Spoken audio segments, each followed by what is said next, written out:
ଜନ୍ମ କରିଥିବୁ ଶାନ୍ତିର ଚଳିବ। ପୁଅ ଜନ୍ମ କରି କିଛି ଖାଲି କହୁଛନ୍ତି ସିନା ପୁଅ ବଂଶ ରଖିବା ପାଇଁ, କିଛି ନା ବନ।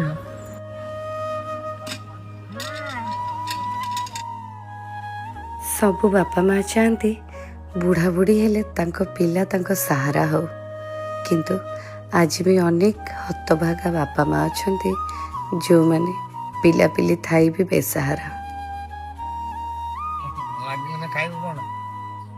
ମନଟା ଯୋଉଠି ଚୂନା ହେଇଗଲା ଆଉ ସୁନା ଆସିବି ଦେନେ ଛେନା ଅମୃତ ଦେନେ ଆଉ ଖାଇତେ ମନ ହବ କି?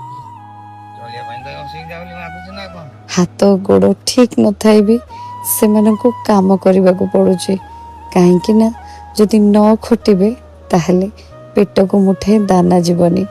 ଠିକ ଯେମିତି ଏଇ 2 ଜଣ ମଉସା ମାଉସୀ 2 ଜଣ ଯାକ କୁଷ୍ଠ ରୋଗୀ।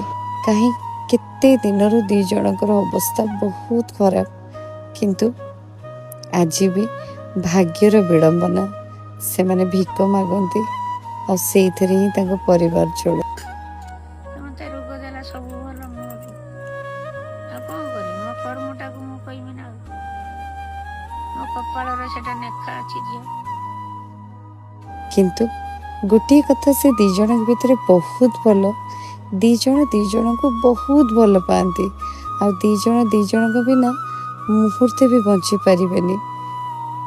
ସବୁ ଦୁଃଖ ଭିତରେ ଏ 2 ଜଣଙ୍କର ଭଲ ପାଇବା ସତରେ ମନକୁ ଛୁଇଁଗଲା।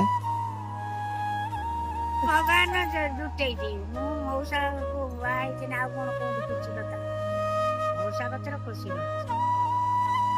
ଆମର କଳି ନାହିଁ, ଝଗଡା ନାହିଁ, କିଛି ନାହିଁ। ମୁଁ ପଛେ ରାଗିଛି, ମଉସା ରାଗି ଅଛି।